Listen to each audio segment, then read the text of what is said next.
Bonjour, je suis Delphine Zanelli.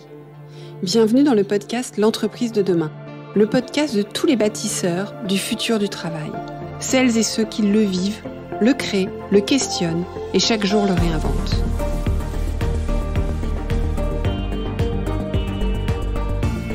Une entreprise plus vertueuse et soucieuse de son impact social pour une société meilleure.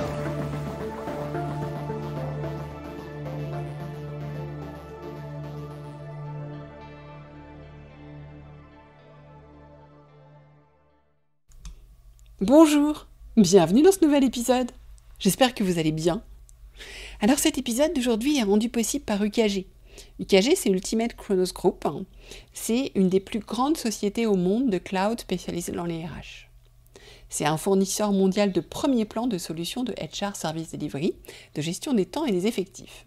Ils ont eu d'ailleurs des innovations primées, Pro, Dimension and Ready, et ils aident des dizaines de milliers d'organisations, toutes régions, tous secteurs confondus, à améliorer leur performance globale, à augmenter l'efficacité de leur RH et à créer pour chacun une expérience de travail connectée.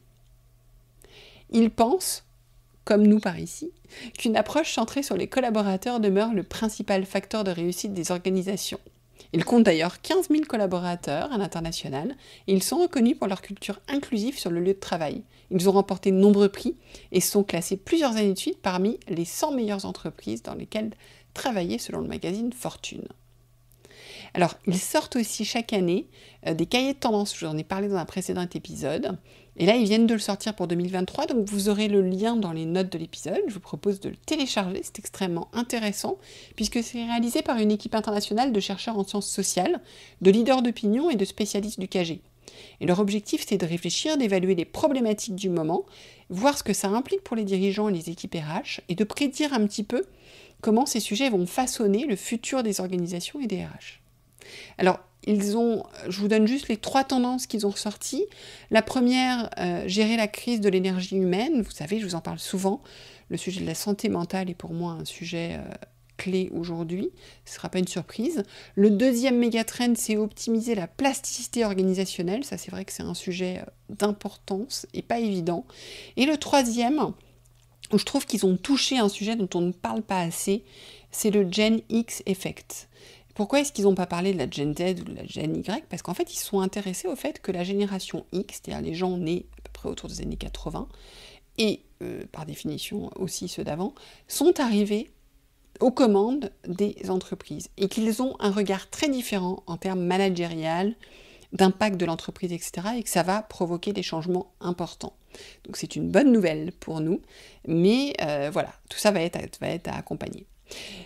Avant de commencer cet épisode, je voulais aussi remercier encore les auditeurs et auditrices qui se sont portés volontaires pour faire partie du comité éditorial du podcast. Alors ce comité éditorial, ça fait 2 fois qu'on se réunit, à peu près 1 heure tous les 2 mois environ. L'idée, c'est d'échanger sur les thématiques des épisodes à venir et les épisodes passés. Donc je leur livre un petit peu mes réflexions, je les fais réagir, je leur demande s'ils ont des idées invités aussi, comment est-ce qu'ils voient les thématiques. Et je peux vous dire que ce sont de véritables sparring partners. Ils jouent pour beaucoup dans les améliorations que vous allez percevoir tout au long de l'année. Et si ça vous tente, c'est encore ouvert, n'hésitez pas. Vous pouvez même venir qu'une fois si vous pouvez. Vous nous rejoignez. Il vous suffit de m'écrire sur message personnel, par exemple sur LinkedIn, ou sur Instagram, @l'entreprise de demain, ou vous trouvez mon mail sur les réseaux très facilement, sur mon site l'entreprisededemain.com. Enfin, vous avez plein de façons de me contacter. Je voulais aussi vous rappeler que l'entreprise de demain, c'est ce podcast, bien sûr, sur lequel je développe depuis quelques temps des partenariats de qualité, comme vous avez pu le voir, avec des entreprises engagées, avec un seul objectif, poursuivre ce podcast et améliorer sans cesse les apports du podcast pour vous. Donc si votre entreprise a envie de s'engager, il y a différentes formes de partenariats, contactez-moi. Et l'entreprise de demain sont aussi des conférences. Alors ce que j'appelle des conférences ateliers, parce que je le fais toujours en intelligence collective, je cherche à générer l'interaction, le débat entre les participants. Je fais en sorte qu'elles soient percutantes, incarnées, enfin c'est ce qu'on me dit qu'elles sont surtout, c'est ça qui est important, et qu'elles réveillent l'audace et enclenchent l'action chez les participants. Et là encore une fois, c'est ce qu'on me dit, donc tant mieux, c'est mon objectif. Je l'ai fait sur le management intergénérationnel, le leadership, l'audace et l'entreprise de demain de manière plus large. J'anime aussi des cercles de co-développement inter-entreprise ou dans l'entreprise, pour faire émerger des rôles modèles, partager des expériences, offrir des espaces d'échange sécurisés. Et je propose aussi, l'entreprise de demain, c'est aussi un programme de mentoring que vous connaissez, accélérateur de développement du leadership et d'un management collectif et responsabilisant, dans lequel qu'on peut intégrer de manière très individuelle ou de manière collective. Et puis vous le savez, bien sûr, je vous en parle tout le temps, c'est aussi une newsletter dont je mets aussi les liens dans les notes de l'épisode, qui s'appelle les coulisses de l'entreprise de demain. Donc j'évoque tout ce que j'évoque pas ici, donc les coulisses de l'entreprise de demain, les thématiques à venir, des recommandations de podcasts, de lecture, etc. Bref, vous savez où me trouver, il y a plein de façons de se rencontrer, donc je vous attends, je compte sur vous. Et on passe enfin à l'épisode du jour. Alors aujourd'hui, j'ai le plaisir d'interviewer Jérôme Friteau. Jérôme est directeur des relations humaines et de la transformation de l'assurance retraite. Alors c'est intéressant, un clin d'œil, d'abord 2 choses. La première, c'est qu'on a souvent une image négative des services publics. Or, j'ai plusieurs exemples à vous proposer dans les mois à venir pour vous montrer qu'en fait, ils sont souvent très en avance. Et c'est déjà un sujet que j'ai touché du doigt il y a plus de 25 ans. J'étais étudiante au CELSA et je me souviens d'un enseignant qui était à l'époque le DRH de la CNAV, donc la Caisse nationale d'assurance vieillesse, dont fait partie, que pilote aussi Jérôme Friteau aujourd'hui. Et j'avais trouvé ce DRH extrêmement en avance. Il faut savoir qu'à l'époque, j'étais déjà très en contact avec des institutions comme Entreprise et Progrès, qui étaient déjà en avance, et j'avais trouvé que cet homme-là avait une vision hyper intéressante. Donc comme quoi, ça n'a pas changé, puisque vous allez voir que Jérôme propose des choses extrêmement, je dirais, avant-gardistes à ses équipes, et voilà, il travaille sur des choses extrêmement avant-gardistes avec ses équipes. Je fais d'ailleurs un clin d'œil à Mathilde Cause, DRH de Mazars France en passant, qui m'a souvent parlé de Jérôme, parce que tous les deux siègent au Lab RH, donc je suis ravie de l'avoir aujourd'hui. Et donc avec Jérôme, on va parler d'engagement des collaborateurs, pas forcément que des jeunes générations, d'engagement au sens large, de leurs attentes, il a un regard singulier là-dessus, et de comment il y répond. Et il y répond avec beaucoup de personnalisation. Alors comment est-ce qu'on gère cet équilibre entre l'individuel et le collectif sans tomber justement dans les travers de l'individualisme? Et puis comment est-ce qu'on équipe les managers pour le gérer? Parce que c'est pas évident. Donc Jérôme va nous raconter tout ce qu'il met en place. Ensuite, on va bien sûr, j'ai posé la question à Jérôme, parce qu'on me demande souvent, qu'est-ce qu'un bon manager? Et moi, je vous dis à chaque fois qu'il n'y a pas de bon manager, il y a le leader que vous voulez être. Et donc, je recueille l'avis de Jérôme sur la question, et vous verrez, elle est intéressante. Mais ça, je ne vous en dis pas plus, il faudra écouter l'épisode jusqu'au bout. Et si vous allez au bout du bout, eh bien, vous entendrez ma dernière question. Il a ouvert une porte dans laquelle je suis rentrée, qui va être une magnifique introduction à l'épisode de la semaine prochaine. Mais ça, je ne vous en dis pas plus, il vous faudra aller au bout, et pour écouter la thématique, qui est une autre thématique, on ouvre une porte. Et puis, nous écouter aussi la semaine prochaine. Bon allez, je vous ai suffisamment teasé, maintenant je vous laisse écouter, et je vous souhaite un bon épisode. Bonjour Jérôme. Bonjour. Alors merci de m'accueillir ici dans les locaux de la CNAV. Jérôme, je suis ravie de vous rencontrer parce que vous êtes un DRH des relations humaines de la CNAV et de la transformation. Vous menez de nombreuses transformations au sein de la CNAV, on aura l'occasion d'en reparler. Mais j'en dis pas plus et je préfère vous laisser vous présenter tout d'abord. Oui, alors bonjour à toutes et à tous. Je suis Jérôme Friteau, directeur des relations humaines et de la transformation de la CNAV, avec une dimension DRH corporate, DRH de l'établissement CNAV, qui est composé de 3600 salariés, une quarantaine de directions, donc pas mal de métiers, puisqu'on est le premier opérateur de la retraite en France, avec à la fois une dimension opérateur direct de la retraite en Île-de-France, et puis un organisme tête de réseau, comme on le dit, donc un groupe, et dont j'ai la chance d'animer le réseau des DRH sur les structures régionales. Donc au total 14 000 collaborateurs d'un groupe, si on peut l'appeler comme ça, qui s'appelle l'assurance retraite. Alors, s'il y avait aujourd'hui pour vous un enjeu pour engager les collaborateurs, on se questionne, les entreprises ont du mal à recruter, ont du mal à engager, pointent souvent du doigt les jeunes générations, mais ce n'est pas forcément les seuls. S'il y a une chose pour vous, quelque chose qui a évolué profondément dans notre société et auquel il faut vraiment s'attaquer, ça serait laquelle ? Je crois que ça fait déjà quelques années qu'on a identifié qu'on avait des mutations profondes du travail. On a longtemps parlé de la transformation digitale, des enjeux d'innovation, de modernisation de nos organisations, d'aplatissement des lignes hiérarchiques, de volonté de donner de l'impact aux collaborateurs. On sent qu'on a cet élément-là qui est assez déterminant chez les jeunes générations, peut-être particulièrement, mais je ne crois pas tant que ça au phénomène générationnel. Je pense qu'on a des générations qui embarquent tout le monde quand elles arrivent très nombreuses, ce qui a été le cas notamment de la génération Y. Maintenant, on parle beaucoup plus de la génération Z. Elles embarquent finalement des comportements que leurs aînés n'avaient pas forcément avant qu'ils n'arrivent. La crise sanitaire a très largement servi d'accélérateur. J'ai vraiment senti à travers cette gestion de crise des enjeux qui s'accéléraient et peut-être une prise de conscience des managers que les choses bougeaient. Et c'est vrai que les attentes des collaborateurs aujourd'hui vise à la fois à effectivement avoir davantage d'impact, sentir finalement les incidences concrètes de leurs actions au quotidien. Ça, c'est un élément extrêmement fort. Et le deuxième, c'est un employeur qui répond aux besoins qu'ils peuvent avoir dans leurs différentes vies. Alors, on pense évidemment à la conciliation vie professionnelle, vie personnelle, mais ça dépasse presque cela maintenant.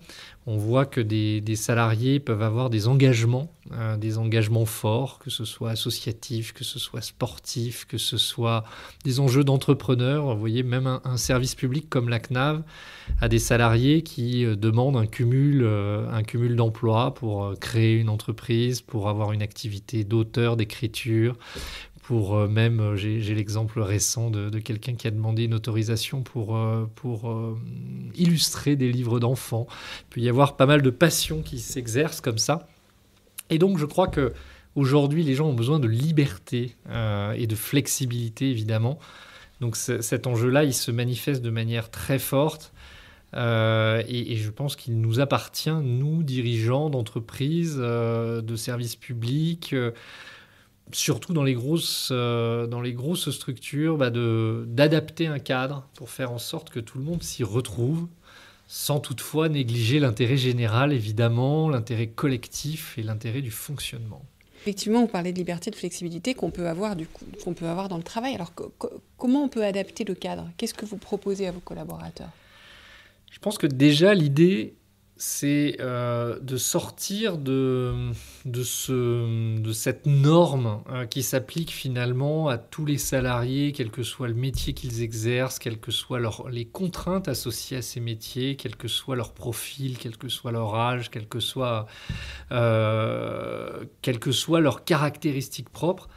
Et c'est l'idée d'aller vers de la personnalisation de nos organisations de travail. C'est un travail qui est pas évident au niveau RH parce qu'on est quand même dans des organisations issues du taylorisme, avec finalement cet enjeu, ce besoin de fixer un cadre qui s'applique de manière homogène à tout le monde, avec la facilité que cela embarque pour les managers dans l'application des règles de manière uniforme, de manière homogène. Je crois qu'aujourd'hui, tout ça ne répond plus finalement aux attentes des salariés. Et donc, nous les avons fait évoluer, alors même que le service public est peut-être plus encore qu'une grosse entreprise privée marquée par ce souci de l'égalité de traitement qui s'exerce évidemment dans l'application des règles de droit, dans l'application des règles de service public. Et à titre de symétrie des attentions, on l'applique de la même manière finalement en interne.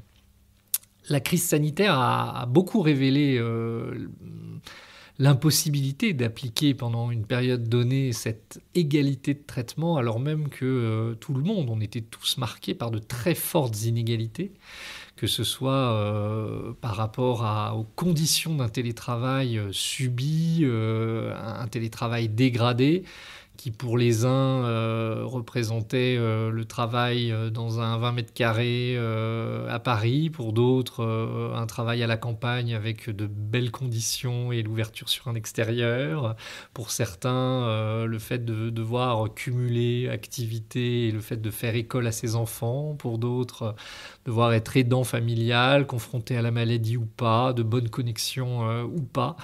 Et donc tout ça, c'est entré dans les considérants du manager qui, auparavant, mettait lui-même aussi une frontière assez étanche entre la vie privée et la vie professionnelle et qui, là, a dû gérer beaucoup d'inégalités.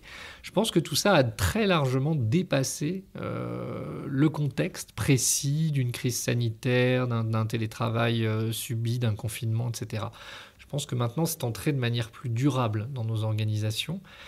Et aujourd'hui, le manager doit, autant que possible, et c'est à nous de le guider en ce sens, de personnaliser ses pratiques managériales pour engager. On parle beaucoup d'engagement. Je pense que l'engagement, il passe par cette individualisation, cette personnalisation, tout en ayant à cœur, évidemment, le succès collectif, la réussite collective, et puis finalement un souci de justice sociale. Je pense que ça, c'est extrêmement important.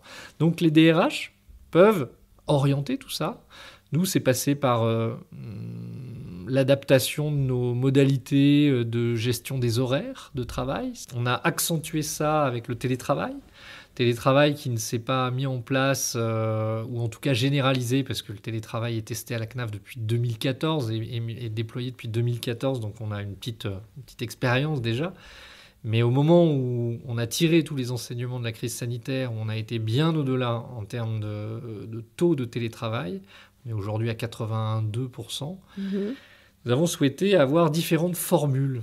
Un système plutôt à la carte qui permet, selon le métier exercé, selon la situation du salarié, de pouvoir soit télétravailler 2 jours en fixe par semaine ou 2 jours en pendularité variable, 85 jours par an pour les plus autonomes, ceux qui ont des semaines qui ne se ressemblent pas, ou 3 jours par semaine pour des situations particulières sur lesquelles on a voulu mettre l'accent.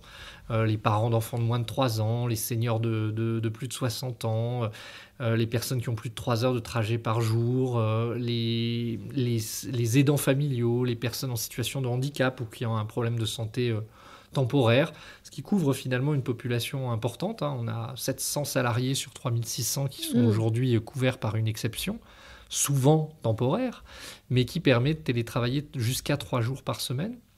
Et c'est là on touche du doigt finalement ce que c'est que cette personnalisation.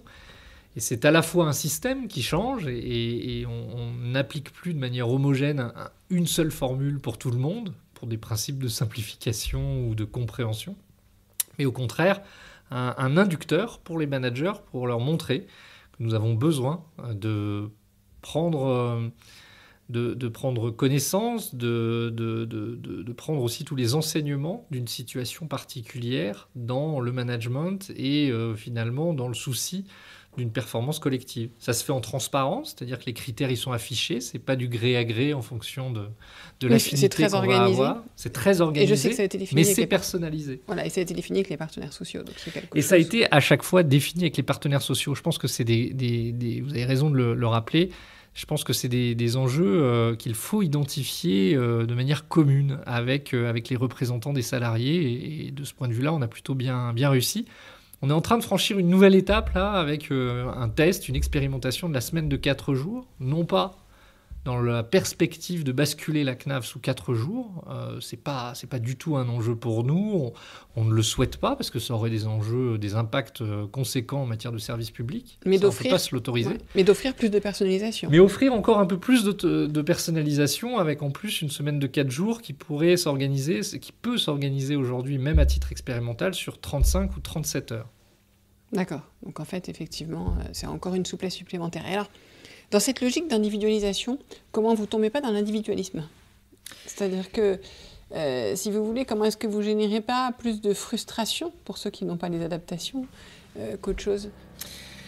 C'est évidemment un enjeu important. On est sur une ligne de crête. Introduire de l'individualisation, c'est un enjeu très fort parce qu'on voit bien qu'aujourd'hui les salariés attendent ça, peut-être même au-delà encore des questions salariales. Et il ne faut pas qu'on bascule non plus dans l'individualisme, qui est une tendance sociétale déjà assez marquée. Donc, il nous faut raisonner par rapport à tout ça. Moi, j'ai beaucoup de velléités aujourd'hui d'un passage de la CNAV à 3 jours de télétravail, qui renforcerait finalement les risques en matière d'isolement, en matière de liens sociaux dégradés, en matière de difficultés à travailler en transversal. Pour le coup, nous avons considéré aujourd'hui que ça, c'était une ligne rouge. On ne veut pas y passer, d'autant que dans un service public, une fois qu'on négocie quelque chose, c'est très difficile de faire retour arrière. On ne peut pas se permettre, comme certaines entreprises américaines, de jouer sur un balancier en disant tout le monde revient ou tout le monde peut être chez soi. Donc on essaye de jouer sur ce sujet-là en qualifiant le télétravail à la CNAV de télétravail raisonné. On joue beaucoup aussi pour contrebalancer sur la question des différentes communautés professionnelles. On joue beaucoup avec la direction de la communication à leur animation. On contribue à ce qu'ils se réunissent. On capitalise beaucoup sur un élément de l'ADN de la CNAV qui est la convivialité, le plaisir qu'ont les équipes qui restent souvent quand même longtemps, on fidélise longtemps à la CNAV, quand bien même les salariés ne sont pas des fonctionnaires, je le rappelle toujours, parce qu'on a toujours cet amalgame qui se fait, mais il reste souvent plusieurs décennies, ou en tout cas au moins une décennie, même si le turnover s'accélère parmi nous, donc des relations humaines se créent de manière très forte et les gens prennent plaisir à se retrouver, à travailler ensemble, au-delà de ce qu'on peut faire dans une fenêtre Teams. Et ça, on essaye de le guider, de l'animer, de faire en sorte que des événements réunissent les gens régulièrement. Et globalement, on va essayer d'accompagner le manager sur justement cette gestion de l'équilibre. Ne pas sombrer dans le clientélisme, l'individualisme, et au contraire, valoriser la performance collective. On a revu tout récemment, depuis l'année dernière, les modalités d'évaluation des collaborateurs. On essaye de guider les managers pour notamment créer des objectifs collectifs, plus que individuels, là pour le coup, parce qu'on avait hyper individualisé les objectifs ces dernières années. Donc essayer de pousser la performance collective, faire prendre conscience finalement aux managers, mais aussi à leurs équipes, que la performance du service public ne peut être que collective. Et ça conduit finalement à trouver un point d'équilibre entre ces organisations de travail qui introduisent une part d'individualisation et le besoin, le souci de chacun finalement de trouver des moments pour travailler ensemble. Oui, pour que ce soit... Et alors là, vous parlez du manager, justement. Quel impact tout ça a sur le management, alors? Quel impact tout ça a sur le management? Je sais que vous travaillez à mettre en place un système plus responsabilisant, un management à la fois plus responsabilisant, mais nécessairement en tout cas plus à l'écoute. Vous allez nous dire pourquoi, comment vous faites? Parce que c'est vrai que cet équilibre est possible aussi par le manager localement.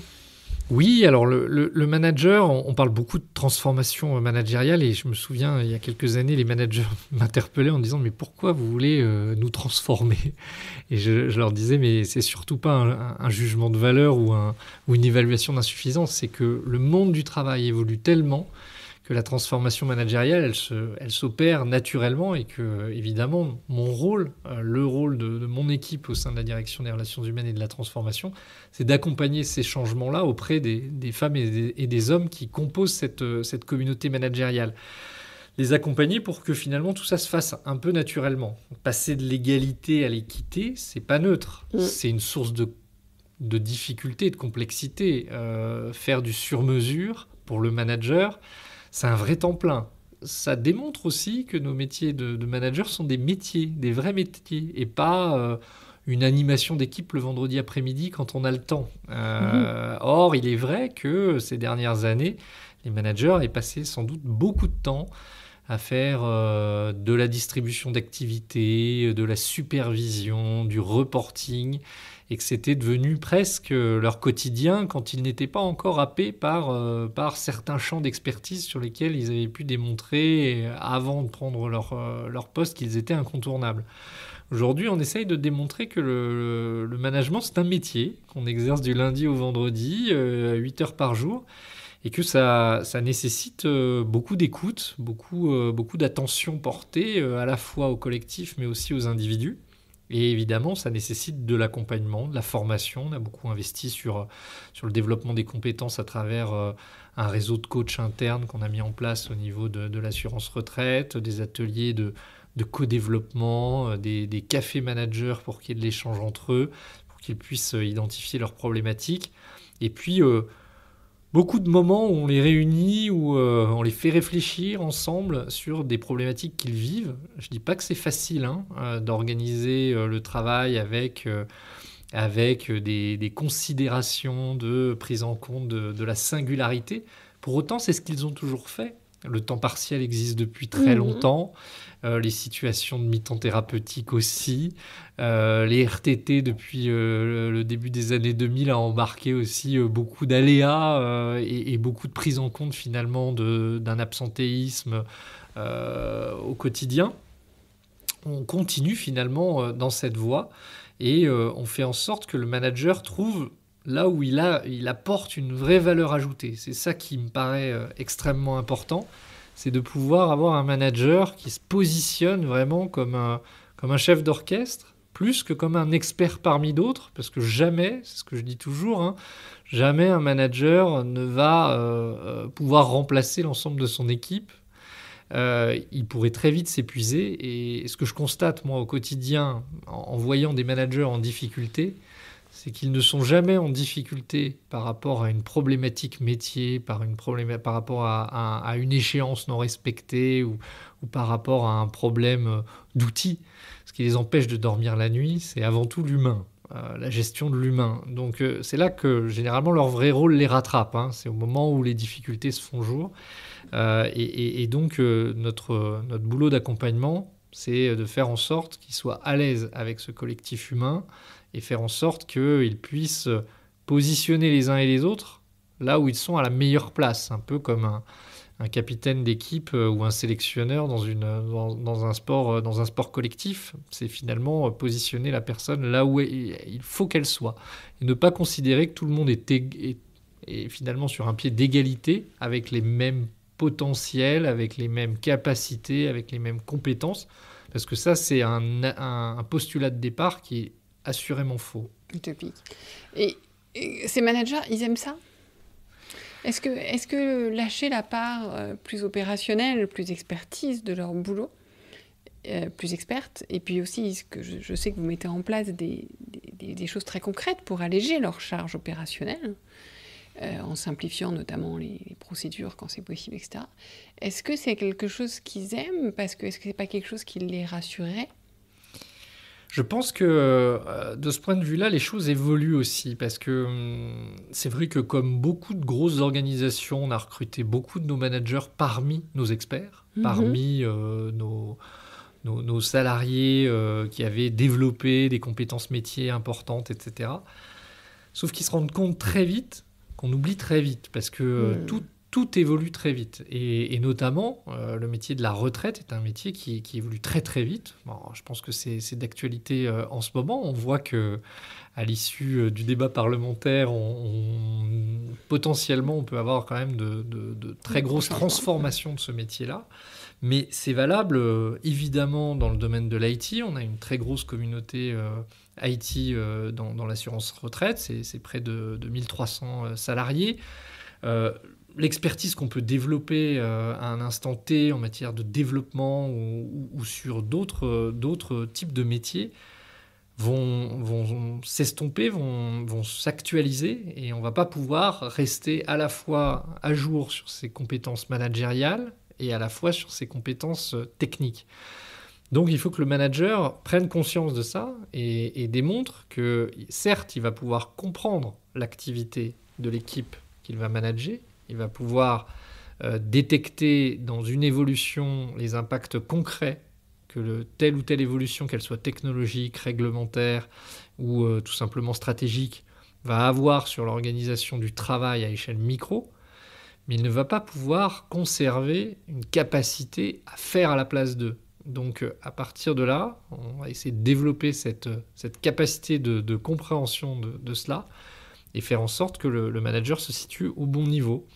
Après, il ne faut pas le noyer, à mon sens, dans des questions de reporting, comme je le disais tout à l'heure, ou même de supervision, parce que ça peut être une tentation dans nos organisations qui sont encore très marquées par le taylorisme.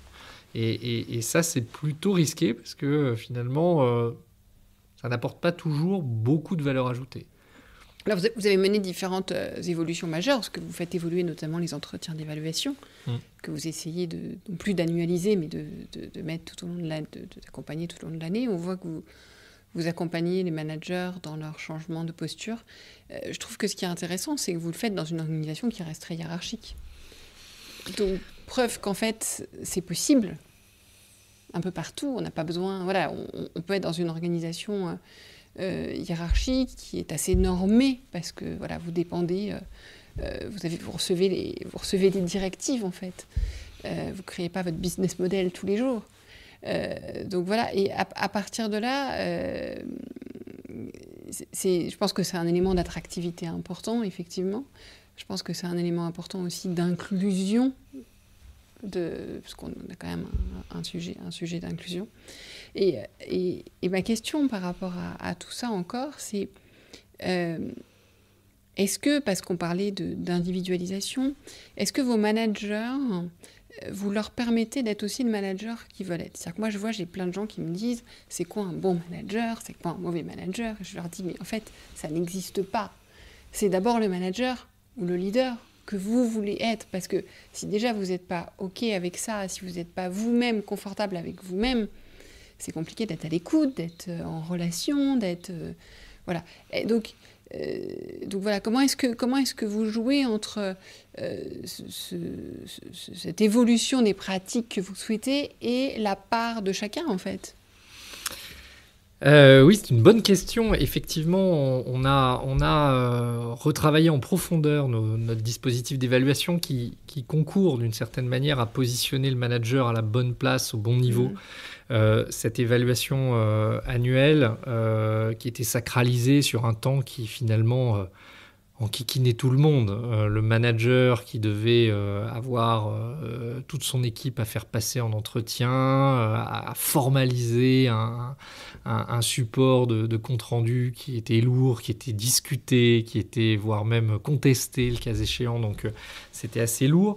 Et puis surtout, ça ne correspondait plus à nos rythmes. Je parlais tout à l'heure de transformation rapide, de mutation de nos métiers qui se font très rapidement.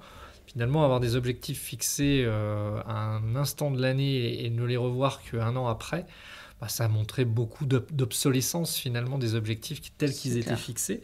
Donc on a revu ça. On a remis aussi le salarié beaucoup plus acteur de son évaluation, dans son auto-diagnostic, dans son auto-évaluation, faire en sorte qu'il ne vienne pas les mains dans les poches à son évaluation, faire en sorte qu'on puisse avoir des temps plus réguliers, qu'on étudie, et là aussi le manager a un vrai rôle, qu'on étudie sa charge de travail, son ressenti de charge de travail, donc le questionnement est évidemment guidé pour que l'entretien prenne la bonne tournure et que finalement il y ait de la data aussi qui soit générée, y compris pour nous, fonction RH à très grosse échelle, qu'on puisse s'interroger aussi sur les conditions du télétravail, qu'est-ce que ça génère en matière de repli sur soi, d'individualisme, de communication avec l'équipe, de communication avec le manager, etc.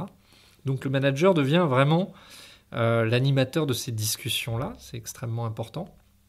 Et après, je réponds à votre question sur le style et sur finalement qui est le bon manager. Je suis complètement d'accord avec vous, il n'y a pas de bon manager. D'ailleurs, quand dans les entretiens de recrutement, tout le monde dit je suis un manager qui délègue.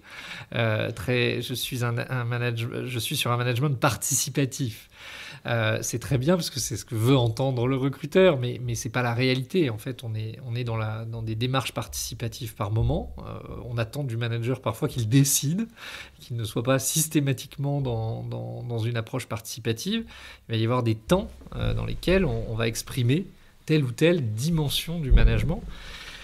Et puis, effectivement, comme le management est quand même avant tout couvert par des compétences comportementales, des soft skills, il va y avoir une partie de sa personnalité qui s'exprime dans son management.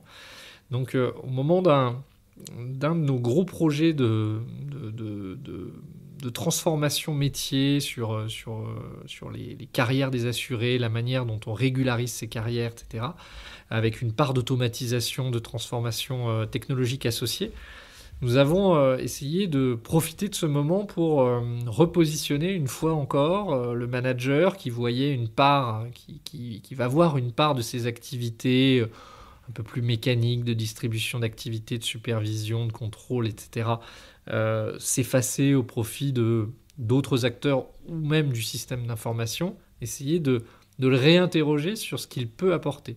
Et donc, on a réalisé des portraits robots, finalement, où chaque manager, en auto-évaluation, à travers un questionnaire type BIBA, avec une dimension un peu ludique, se réinterroger sur son style. Et ça, c'est pour faire comprendre aux managers que il n'y a pas un seul portrait robot du manager d'aujourd'hui et de demain, mais qu'il y en a presque autant que de managers et qu'il faut simplement comprendre là où sont ces zones de plaisir, là où sont éventuellement les zones d'inconfort, par exemple, justement, dans la prise de décision ou la gestion de situations difficiles, pour essayer de guider le manager aussi vers le bon accompagnement. On voit bien qu'en matière notamment de formation et de développement de compétences, on a de plus en plus besoin, là encore, de faire du sur-mesure. Et pour faire du sur-mesure, on a besoin de diagnostiquer, de faire prendre conscience au manager quelles sont ces zones de confort, ces zones d'inconfort et les points sur lesquels il veut travailler. Et donc on a après recours à différentes méthodes pour ouvrir le champ des possibles en matière d'accès à la compétence.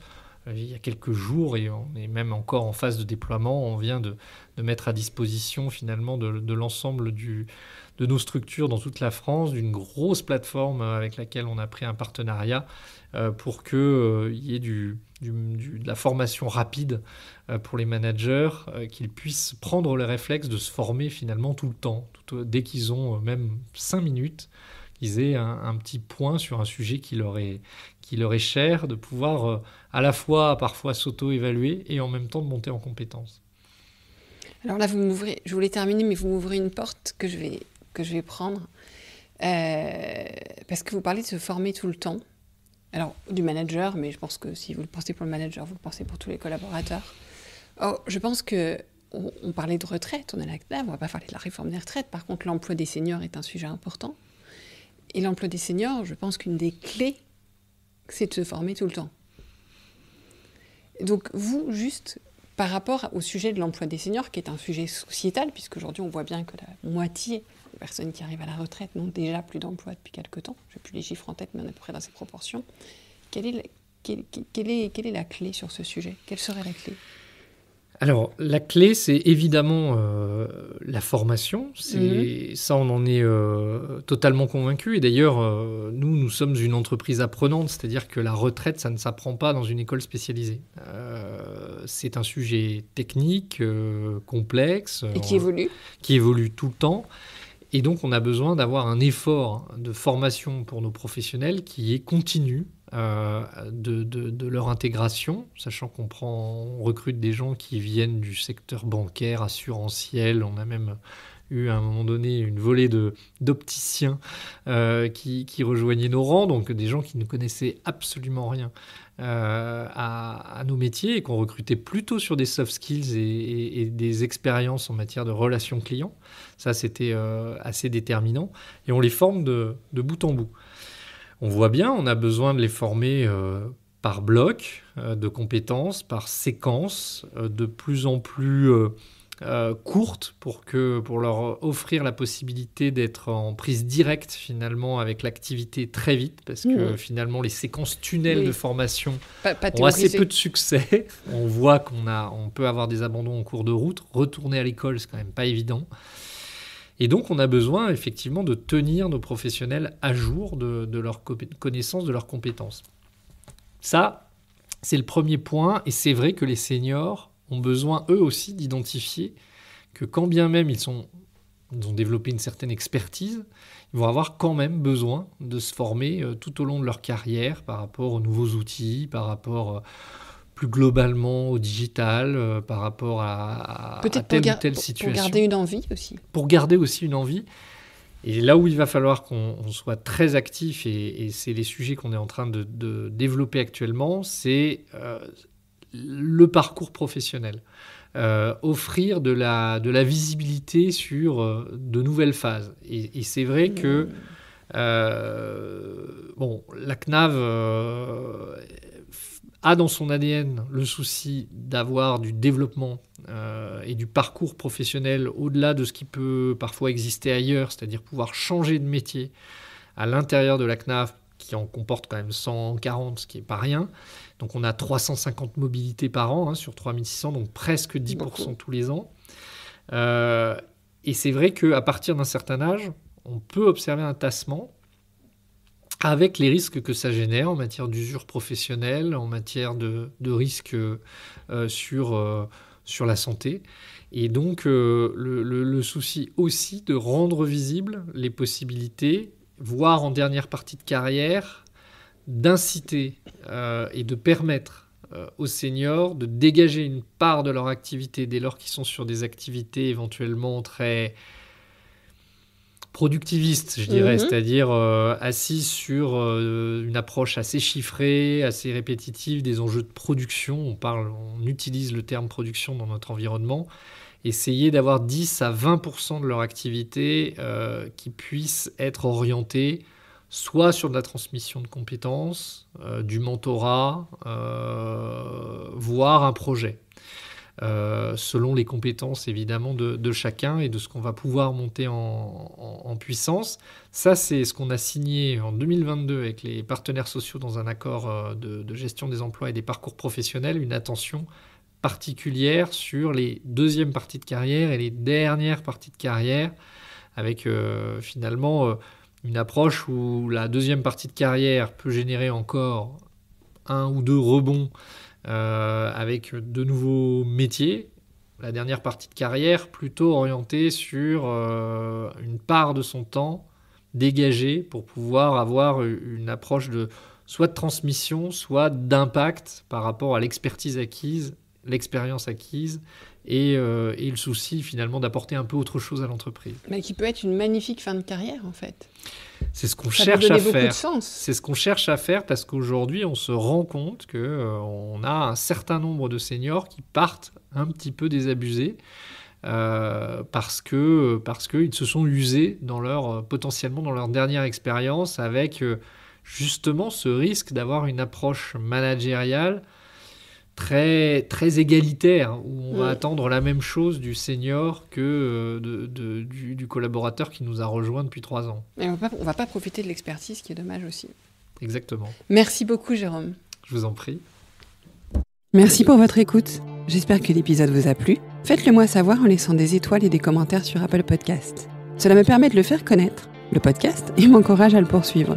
Rejoignez-moi également sur le groupe LinkedIn L'Entreprise de demain pour échanger avec d'autres auditeurs, proposer des invités.